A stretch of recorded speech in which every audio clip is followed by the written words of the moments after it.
Bonjour à tous et à tous, j'espère que vous allez bien. Aujourd'hui on se trouve pour une nouvelle vidéo et dans cette vidéo je vais vous présenter un outil que j'ai découvert il n'y a pas très longtemps de génération de contenu avec l'intelligence artificielle. Je trouve que cet outil est assez révolutionnaire parce qu'il va beaucoup plus loin que ce que j'arrive à faire moi avec ChatGPT. J'en ai déjà parlé d'ailleurs sur mon compte Instagram, donc n'hésitez pas à aller vous abonner à mon compte Instagram. Cet outil c'est Squatch. Si vous êtes prêts, on perd pas de temps, on commence tout de suite la présentation.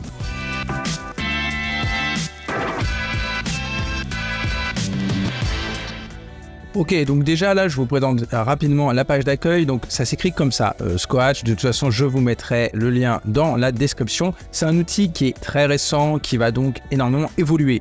Si vous regardez cette vidéo et que ça fait déjà 6 mois que j'ai sorti cette vidéo, en fait, il y a fort à parier que l'outil est beaucoup évolué et que les fonctionnalités aient aussi beaucoup évolué. Donc en fait, qu'est-ce que c'est Squatch? C'est vraiment un outil de génération de contenu avec l'intelligence artificielle. Donc en fait, derrière, qu'est-ce qui tourne? Ici, ils mettent un peu les outils auxquels ils sont connectés. Il y a OpenAI évidemment, donc clairement ChatGPT, DALL-E 3, donc ça c'est pour la génération d'images avec OpenAI, il y a du Midjourney, il y a du allimage.ai, donc ça je crois que c'est justement ça qui tourne avec Midjourney, c'est un super outil ça aussi de génération d'images, ça va scraper du YouTube, ça va scraper du Google, donc il y a pas mal de fonctionnalités, le site est très bien fait, j'ai envie de vous dire, ils vous mettent même aussi des exemples de contenus qui ont été rédigés, mais moi je vais vous montrer vraiment déjà ce que j'ai fait et je vais vous présenter surtout le back-office de l'outil, parce que c'est quand même ça qui est assez important. Hop, je vais me retrouver ici sur le dashboard. Donc en fait c'est assez simple et en même temps c'est pas si simple que ça ce qu'ils ont fait, parce que j'ai testé pas mal d'outils de génération de contenu, j'utilise énormément ChatGPT, vous vous en doutez, et j'ai quand même du mal, si vous voulez, à produire des contenus de très bonne qualité sans qu'il y ait besoin de relecture. Pour le moment, à l'heure en tout cas où j'enregistre cette vidéo, mais ça se trouve dans 2 jours je découvre un autre outil où je maîtrise un peu mieux un autre outil et ça change, mais à l'heure actuelle pour moi c'est les premiers à avoir réussi à faire un outil où les articles sont vraiment de très bonne qualité. Alors après quand même petit disclaimer, je vais pas tester tous les outils, il y en a certains que j'ai testés il y a très longtemps qu'il faudrait que je reteste. Bon malheureusement une journée c'est court et je fais pas que du YouTube non plus, mais en tout cas voilà, c'était un outil que je voulais essayer, j'ai entendu parler de ça sur Twitter, donc X, et donc en fait c'est très simple en fait. Déjà vous allez pouvoir connecter votre ou vos sites, donc vous allez pouvoir créer un site. En fait ce qu'il faut faire, donc c'est mettre l'URL du site, là vous mettez le nom du site, c'est tout simplement pour vous, si vous avez 50 000 sites dans l'outil, tout simplement pour pouvoir les retrouver. En fait, après, ce qui est très important pour qu'ils puissent se connecter à votre WordPress, qui est assez cool, je trouve, c'est que c'est pas un plugin, il n'y a pas besoin de plugin. Soit vous avez déjà un utilisateur sur WordPress, soit vous allez en créer un spécifiquement, peu importe, mais sur WordPress, vous pouvez créer un mot de passe d'application. En fait, comment ça marche les mots de passe d'application? Les mots de passe d'application WordPress, c'est, il y a plein de tutos sur Internet, vous arriverez à trouver. Mais en clair, si, hop, on prend ici un user, donc ici c'est mon site, en fait, on peut créer un nouveau mot de passe d'application. Donc ici, on va tout simplement créer un mot de passe. Ça va nous régénérer un autre mot de passe un peu encodé. Alors, le détail technique de tout ça, je sais rien, mais bon, c'est tout simplement ça. En fait, ça va vous créer un mot de passe. Et en fait, il va falloir simplement dans Squatch mettre l'identifiant WordPress. Donc, l'identifiant WordPress, c'est vraiment l'utilisateur. Donc, ça peut être un utilisateur existant. Ici, par exemple, moi, je pourrais me mettre moi. Si vous voulez créer un utilisateur spécifique à Squatch, je sais pas si c'est mieux ou pas d'un point de vue sécurité. J'en suis pas sûr, mais vous pouvez. Et après, dans le mot de passe, vous allez mettre le mot de passe d'application qui va être généré après. Alors, c'est pas le mot de passe que vous allez mettre ici. Ça, c'est un mot de passe. Après, ça va vous régénérer un mot de passe. Donc, voilà un peu comment ça marche. Une fois que vous avez connecté votre ou vos sites, bien entendu, vous allez commencer par un seul site, vous allez pouvoir créer des personas. Alors, qu'est-ce que c'est les personas? Moi, ici, en fait, je vous montre. J'ai fait le test sur un site, un magazine en ligne. J'ai créé plusieurs auteurs. Alors, clairement, voilà, si j'ajoute un auteur, hop, je vois dans un nouvel onglet, qu'est-ce qu'il demande? En fait, l'outil va nous demander le nom de l'auteur, le site sur lequel il doit publier, évidemment, le ton sur lequel il va rédiger. Donc, il y a une liste à la fois exhaustive, il y a pas trop peu, quoi. Voilà, dynamique, soutenu, journalistique, technique, sarcastique, humoristique. Effectivement, si vous créez un magazine, ça peut être bien, soit si c'est pour votre site à vous. Bon, vous, si vous avez l'habitude plutôt d'utiliser un ton un peu humoristique, et voilà, ça va permettre de mieux personnaliser les choses. Et par contre, si vous créez vraiment un blog, type un peu PBN, en mode édition de site, pour faire de l'affiliation ou quoi que ce soit, si vous créez plusieurs auteurs, c'est cool. chacun sa catégorie et du coup, chacun un peu son style d'écriture. Vous voyez, hop, moi ici, sur mon magazine, j'ai créé une autre équipe, j'ai créé vraiment des personas. Alors, comment j'ai fait? Donc, au niveau de la personnalisation dans les articles, est-ce qu'ils doivent mettre des anecdotes personnelles, des blagues, des données factuelles? Ça, c'est vraiment top d'ajouter ça. En fait, derrière, c'est du prompt qui va être fait sur l'API d'OpenAI. Au niveau de la personne utilisée dans la rédaction, le je, le nous ou le neutre. Et pareil, au niveau du langage, est-ce qu'il tutoie, est-ce qu'il vous voit ou est-ce qu'il fait ni l'un ni l'autre, donc du ton neutre. Il faut essayer d'ajouter un maximum de personnalité. Et ici, vous pouvez lui ajouter tout simplement une identité. Vous voyez, ici, ils ont mis un exemple, jeune diplômé de 24 ans, blablabla, blablabla. Moi, en fait, ça, là, cet aspect-là, je l'ai fait avec ChatGPT. J'ai demandé à ChatGPT de me créer un persona pour un magazine. J'ai fait un petit prompt vraiment pas très compliqué. Et du coup, voilà, j'ai généré mes différents personas. Ici, vous voyez mes différents auteurs. Ici, je les ai présentés évidemment sur le magazine.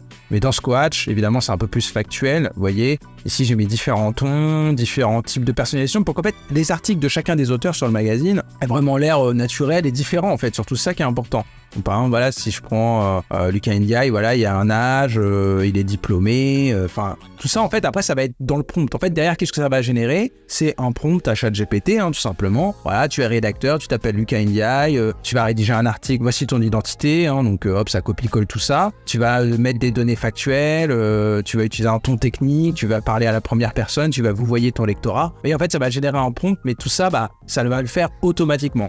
Donc ça, c'est vraiment top. Moi, je vous conseille évidemment de faire plusieurs auteurs. Après, si vous voulez, par exemple, pour moi, je pourrais faire le test aussi pour mon propre site, pour qu'il me rédige des articles pour moi. Et à ce moment-là, je vais mettre Guillaume Guersan, et puis les données, je vais pas demander à ChatGPT, je vais mettre vraiment ma propre histoire. Et du coup, si je veux que ça mette, par exemple, des anecdotes personnelles, c'est assez cool que la partie histoire soit assez développée. Parce que, par exemple, avec vie à Bordeaux avec sa famille, peut-être que dans les articles, elle va dire, si à un moment, elle rédige un article, par exemple, sur les vacances, ChatGPT va penser à mettre... on est parti là parce que nous on vit déjà dans le sud, au soleil, et ça me rappelle un souvenir où je buvais du vin. Je dis des bêtises, mais voilà, c'est à ça que ça va servir et c'est ça qui est très très cool dans l'outil. Et bien entendu, on pourrait très bien faire un prompt avec toutes ces données-là, mais là où ils vont beaucoup plus loin, c'est vraiment derrière dans l'exécution et j'ai envie de dire tout simplement dans les fonctionnalités. Il y a les prompts que vous pouvez faire avec ChatGPT. Si vous utilisez beaucoup ChatGPT pour rédiger des articles, vous devez vous rendre compte que il est loin d'être parfait. Et il l'est peut-être même de moins en moins, il fait beaucoup d'erreurs, il respecte pas tout ce qu'on dit, la mise en forme ça colle pas toujours, il y a parfois des bugs avec l'API, il y a parfois des bugs, carrément ça rajoute des trucs. En fait globalement ce qui sort de ChatGPT, c'est compliqué de le publier directement sur le site. Si c'est un site où on s'en fiche un peu, à la limite, on peut, mais ça risque d'être un peu grillé et d'avoir peu de résultats. Là vraiment ça va beaucoup plus loin. Squatch en fait il va vraiment relire, revérifier, reformater bien les articles et clairement vous pouvez les publier sans relecture. Donc comment ça marche? Après alors voilà, on va ajouter un projet, donc on va mettre le nom du projet, donc hop ici je vais mettre test, la source. Alors on peut lui faire générer des articles soit depuis une liste de mots-clés, soit depuis des flux RSS si vous voulez lui faire reformuler par exemple de l'actualité sur un site, sinon depuis des URL ou depuis un texte si vous voulez mettre tout simplement un texte libre pour lui indiquer ce qu'il faut rédiger. Après vous sélectionnez le site sur lequel il va devoir aller publier, donc là vous en choisissez un, donc vous choisissez le persona qui doit rédiger, donc ce sera un projet par auteur, donc si vous avez 6 auteurs sur le site, il y aura 6 projets par site, enfin pour ce site. Ici on va mettre les 2 mots-clés, qu'est-ce qu'on veut comme type d'article, en sachant qu'il y a des bêtas, ça va se rajouter, peut-être qu'au moment où vous regardez cette vidéo il y en aura d'autres, soit de l'article standard, 800-1100 mots, c'est très bien. Inutile de faire des articles de 30 000 mots. 800-1100 mots, c'est très bien. Soit du tutoriel, ça c'est en bêta. Des listes des classements. Bon là, clairement, tout ça, c'est pour de l'affiliation, c'est quand même plutôt pas mal. Des recettes, c'est en bêta ou des articles courts. Donc admettons, on part sur de l'article standard. La description ici, c'est juste pour vous. Pour si vous avez 1 million de projets pour pouvoir vous y retrouver. Voilà, c'était le test pour la vidéo YouTube. Moi, je vais le mettre. Comme ça, je vais m'y retrouver. Ok, là j'ajoute le projet et c'est là que ça devient très intéressant, c'est là qu'on va mettre un peu plus de détails. Donc je vais mettre une liste de mots-clés, donc par exemple voiture électrique, vélo électrique, tac. Ensuite là vous pouvez faire plein de trucs. Déjà est-ce que vous allez vouloir que à chaque fois que vous ajoutez des mots-clés ça génère les articles automatiquement ou pas? Sinon il faudra lancer la rédaction à la main. C'est bien d'avoir pensé à ça. Est-ce qu'il faut que ça conserve les titres? En fait, si dans votre liste, en fait, vous pouvez mettre une liste de mots-clés ou une liste de titres. Si vous avez déjà des titres en tête pour vos articles, et bah mettez-les. Et dans ce cas-là, dites-lui de conserver les titres, sinon il va les réécrire. Est-ce que vous voulez des titres en format Google Discover? Donc un peu les articles, vous savez, qu'on peut retrouver sur Google Discover, un peu putaclic on va dire. Ça marche très très bien, vous n'êtes pas obligé. Est-ce que vous voulez qu'il analyse la SERP? C'est-à-dire qu'en fait, vous lui mettez une liste de mots-clés, il va aller analyser les contenus qui rankent déjà sur cette SERP. Donc ça, évidemment, il faut le cocher, c'est vraiment super. Sinon, après le reste, là, je ne vais pas le cocher. Donc, dans publication, est-ce que vous voulez que ça publie en brouillon sur le blog? Ça, si vous voulez, bien entendu, pour vos premiers tests, vous allez le cocher. Est-ce que vous voulez qu'il catégorise automatiquement l'article? En fait, si vous mettez des mots-clés, ça va donner des articles qui peuvent être dans une ou plusieurs catégories. Laissez-le choisir tout seul. Sinon, si, par exemple, l'auteur que vous avez créé le persona, bah finalement, il est dédié qu'à une seule thématique et une seule catégorie, du coup, bah par exemple, moi, je sais pas, ici, ça va être que de l'automoto, en fait, autant le préciser. Et l'auteur, du coup, je sais plus qui j'avais mis dans mon exemple, je crois que c'était elle, donc hop, on va remettre elle. Parce que le persona qui rédige, c'est pas forcément l'auteur WordPress qui publie. Voilà, ça peut être évidemment différent. Moi, c'est mon utilisation, chacun son utilisation. Maillage interne, est-ce que vous voulez qu'il fasse des liens internes? Alors ça, franchement, ça marche relativement bien. Alors, il arrive à caler des liens internes d'une manière où moi, j'aurais pas réussi à rapprocher certains sujets, mais voilà, ça va permettre de faire du maillage interne, et donc ça, c'est vraiment top. Moi, je vais dire d'en mettre entre 0 et 4. Voilà, comme ça, et je pense que c'est l'un ou l'autre, à mon avis. À confirmer, mais voilà, entre 0 et 4 liens, donc comme ça il n'y aura pas toujours le même nombre de liens internes par article, peut-être entre 0 et 3 ça suffit. Après, gestion des médias, est-ce que vous voulez qu'il rajoute une vidéo trouvée sur YouTube? Bah voilà, si vous dites oui, vous cochez. En vrai, c'est quand même plutôt cool. Alors, ça va dépendre de votre site et de votre thématique. Moi, je vais mettre forcément en fin d'article. Sinon, ça peut être au début, après le premier paragraphe, ou sinon de manière aléatoire. Est-ce que vous voulez une image dans l'article? Ça, c'est quelque chose qui n'est pas encore possible malheureusement, mais bientôt, ce sera certainement possible. Par contre, évidemment, vous voulez mettre une image à la une. Si vous voulez mettre une image à la une Discover, c'est simplement qu'un format 1200 pixels, c'est l'obligation tout simplement de Google Discover. Donc, si vous voulez faire du Google Discover, il faut évidemment cocher cette case. Sinon, bah, pas besoin. Après, la planification, donc si par exemple vous vouliez que votre blog il vive de manière un peu automatique tout seul, bah voilà, vous allez mettre la date de début, vous pouvez mettre une heure de début, vous pouvez mettre une variation en nombre de minutes, vous pouvez mettre la fréquence aussi, planifier un article tous les, donc bah hop, par exemple tous les 1, et puis on peut mettre jour, voilà. Donc comme ça en fait votre blog il va vivre tout seul, hein, voilà. Pleine publication automatique. Ça, c'est si vous voulez voilà, avoir vraiment un blog qui vit de manière régulière. Hop, ici, je vais faire enregistrer. Tac. Si, comme on peut voir, ils sont prêts à être lancés. Alors, vu que j'ai pas fait la planification automatique, en fait, ici, si je fais génération automatique, ça les aurait lancés. Mais là, ici, bah, je vais pouvoir faire générer les articles non lancés, tout simplement en cliquant sur ce bouton. Donc là, moi, je vais pas le faire parce que je vais pas vous faire patienter. Surtout, je l'ai. Enfin là, c'était juste du bidon. Donc si je regarde, tac, mes projets, je vais vous montrer celui-là, tac. Voilà un peu ce que j'avais fait, les différents articles. Et en fait, après, ça vous met tous les articles qui ont été tout simplement générés. Ça vous met les titres. Vous voyez ici, vous voyez le mot-clé qui était et le titre qui a été généré. Et du coup, l'article qui a même été généré. Moi, j'avais coché des titres Discover. Donc, c'est pour ça que ça fait un peu des articles un peu putaclic, mais qui sont vraiment pas mal. Hein, parce que ça signifie vraiment, quand vous rêvez de billets de banque, vous serez surpris. Et tout ça, c'est vraiment très, très Google Discover. Donc ça, c'est quand même vraiment pas mal. Et après, je vais pouvoir vous montrer. Alors, vous pouvez retrouver du coup tous vos articles ici. Ceux qui sont lancés, ceux qui sont pas lancés. Ça vous permet d'avoir tout simplement une autre vision. Évidemment, depuis les projets, c'est quand même encore plus simple. Donc là, ici, moi, j'en avais généré 16. Donc, vous voyez le nombre de mots qui ont été rédigés. Si je prends transformer vos lignes numériques en 3 étapes simples, hop, je vais vous montrer un article si il a été publié. Ok, ouais, il a été publié donc le 2 février. Donc voilà, là, vous voyez tout simplement un article. Donc, vous voyez déjà la mise en forme.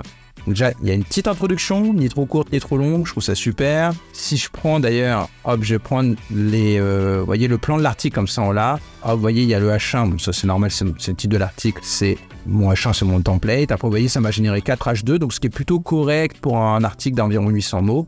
Qu'est-ce que la numérisation? Il y a quelques mots importants en gras. Ça m'a mis un petit tableau explicatif. Ça m'a mis une petite vidéo YouTube. Ça m'a mis, vous voyez ici, un lien interne. Je sais pas s'il y en a un autre quelque part. Ouais, ici, c'est ce que je parlais d'Audacity. Hop, tac, ça a fait un lien. Et ici, l'image a été générée par IA de manière 100% automatique. Donc vous voyez, vraiment plutôt pas mal. si vous faites des articles avec ChatGPT, je pense que vous allez vous rendre compte de la différence, parce qu'avec ChatGPT, même avec make.com, j'en ai déjà parlé sur ma chaîne, il y a souvent des petits bugs, des petits couacs au niveau de la mise en forme, ils ne respectent pas toujours, il n'y a pas cette... En fait, là, je lui ai fait générer 16 articles, les 16 sont bien, en fait. J'ai jamais cette régularité avec l'API, moi. Il y a toujours des majuscules dans les titres, vous savez, ça c'est classique à ChatGPT, la majuscule est le but de chaque mot à l'américaine dans les titres. Il y a toujours en conclusion, machin, bidule. Là, vous voyez, il varie un peu la fin de l'article. Ah, ici, il n'y a même pas de petits mots pour annoncer que c'est la fin. Ici, là, il a mis au final. Vous voyez, ça, c'est plutôt pas mal. En fait, je pense que là où Squatch va plus loin que les autres,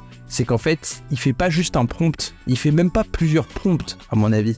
Je pense qu'il y a plusieurs prompts. Il y a, tu rédiges ça, tu rédiges ci, il retravaille, analyse ce que tu as rédigé, corrige ci, corrige ça. Et je pense qu'aussi, au niveau même du code, il y a un retravail de fait pour éviter de la vérification et pour éviter les conneries classiques, on va dire, de ChatGPT. Parce que moi, honnêtement, avec l'API et malgré, avec make.com et malgré énormément de prompts, même où j'essaye de faire corriger à ChatGPT ses erreurs, et ben malgré tout, j'arrive pas à ce niveau en fait de qualité. Vous voyez, il y a vraiment des listes à puces, mais il y a des variantes en fait au niveau des articles qui ont été rédigés. Et vous voyez, les photos qui ont été générées, je pense avec l'outil All-Image qui est aussi top, d'ailleurs dont je parlerai peut-être sur la chaîne, ça fait vraiment des images de qualité quoi. Clairement, voilà. Si je vous reprends par exemple, je vais essayer peut-être de reprendre un article que j'avais rédigé moi avec ChatGPT pour voir la différence. Alors, bon, ce que je faisais était déjà pas mal quand même. On va prendre un plus vieil article. Oui, j'avais un plugin qui mettait lui-même via l'API Pexel des images à la une. Alors souvent, c'est un peu hors sujet, mais bon, c'était mieux que rien. Bon, là, les images sont quand même beaucoup plus pertinentes. Bon, sauf quand c'est des noms de personnalités. Par exemple, j'ai eu un article sur Squeezie. Bon, ça m'a mis une image. Évidemment, ça n'a pas... pourtant, Squeezie est très connu, mais ça n'a pas mis une vraie photo de Squeezie. Donc ça, c'est un peu pénible. Après, vous voyez ici, au niveau de la mise en forme, pourtant, moi, dans mes prompts, je dis de mettre des mots en gras, de mettre des listes à puces, de mettre des tableaux. Et pourtant, vous voyez, il me le fait pas systématiquement. Et vous voyez, je dis de ne pas mettre de titre, conclusion, et pourtant il le fait. En somme, voilà, c'est assez classique. Il est important, et tout ça pourtant dans les prompts je le précise. Et vous voyez, en fait, une fois sur deux, l'API même de ChatGPT, d'OpenAI, ignore ce que je dis. Là ici, j'ai pas les majuscules dans les titres, ce qui est plutôt pas mal par rapport à d'habitude. Mais voilà, je n'arrive évidemment pas à mettre une vidéo YouTube aussi pertinente que Squatch dans les articles. Vous voyez, en fait, c'est quand même un outil vraiment hyper pratique et qui va très très loin. Alors si vous voyez le nom du site, si vous allez voir le site et que vous regardez les derniers articles, je fais plusieurs tests. Ce sera compliqué pour vous de savoir quels sont les articles faits avec Squatch, faits avec un autre outil que je suis en train de tester aussi, ou avec tout simplement l'API OpenAI. Bien sûr, si ça vous voulez des exemples des différents, parce que le sujet vous intéresse, vous pouvez m'en commenter la vidéo, on pourra se contacter en privé, je pourrai vous partager un peu mes tests. Je vais quand même un peu expliquer les tarifs. Alors par contre, voilà, on est quand même sur un service assez premium en termes de ce qui sort et du coup aussi en termes de prix. Là on est sur quelque chose sous forme de crédit. En fait, il faut acheter des crédits et en fait après avec ces crédits vous allez pouvoir générer plus ou moins d'articles, en sachant que c'est forcément du all inclusive. C'est entre guillemets, du coup si je comprends bien, 10 crédits par article. Et du coup, après, c'est le prix du crédit qui varie en fonction de la quantité de crédit que vous achetez. Donc, par défaut, si vous voulez, le minimum, c'est de prendre tout simplement 30 articles, c'est 49 €, ce qui fait 1,64 € l'article. En sachant que c'est tout compris.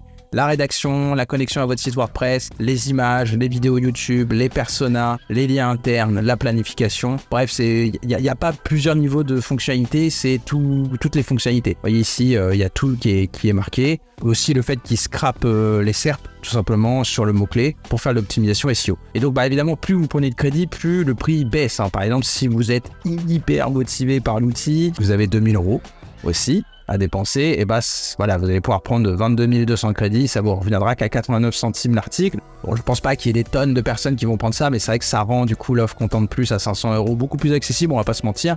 Clairement, moi j'ai testé avec l'offre à 49 €. Après, si on est très motivé par l'outil qu'on veut l'utiliser, je pense qu'on peut très vite prendre cette offre-là et du coup ça reviendra à 1,20 € l'article. On va pas se mentir, à 1,64 € l'article, c'est pas donné. En même temps, c'est quand même beaucoup moins cher que ce qu'on pouvait trouver en rédaction, par exemple sur 5euros.com, voilà, de la rédaction, on va dire, à Madagascar à 5 €. Et selon moi, ça fait du bien meilleur travail, ça génère l'image, il n'y a pas de souci, il y a juste à mettre une liste de mots-clés, il n'y a pas de brief à faire. Ça rédige vraiment des contenus franchement ultra pertinents. Donc pour moi, c'est mieux que ce qu'on avait avant en rédaction humaine, clairement. Donc ça vaut ce prix. Après, on va pas se mentir, c'est pas donné. Ce qui serait bien, serait de pouvoir éventuellement acheter plutôt via abonnement le logiciel et ensuite mettre ses clés API. Hein, voilà, ça ce serait top. Il y a d'autres outils qui font ça. En fait, ici, il utilise par exemple OnImage pour les images. On pourrait mettre sa clé API. Il utilise l'API OpenAI. On pourrait mettre nous-mêmes notre clé OpenAI et payer un abonnement tout simplement à l'outil. Ça, ce serait encore le top. Enfin, ce serait le modèle économique qui sera le plus favorable à nous. Mais après, c'est vrai que ce qu'il a codé, c'est tellement bien et tellement... Enfin, l'aspect logiciel, il est tellement formidable que je comprends tout à fait qu'ils vendent comme ça sous forme de crédit. C'est beaucoup plus rentable pour eux. Donc voilà pour la petite présentation de l'outil. Si vous avez des questions sur cet outil, j'ai pas testé moi-même toutes les fonctionnalités, par exemple avec FluRSS, donc je peux pas tout vous montrer. Mais si vous avez des questions, n'hésitez pas à commenter. Je réponds à tous les commentaires. Et sinon, je vous dis à bientôt pour une autre vidéo.